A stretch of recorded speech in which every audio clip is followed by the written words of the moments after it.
to our God.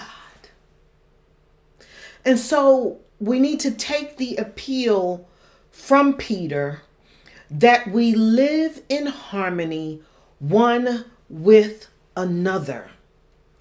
Instead of this unified chorus that we should be, or the sound of the church that should be permeating to our God, it's the sound of clanging cymbals, because we're not walking in love.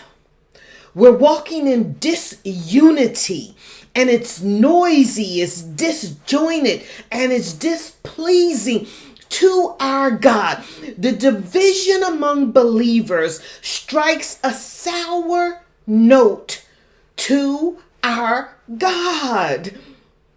It sounds horrible to his ears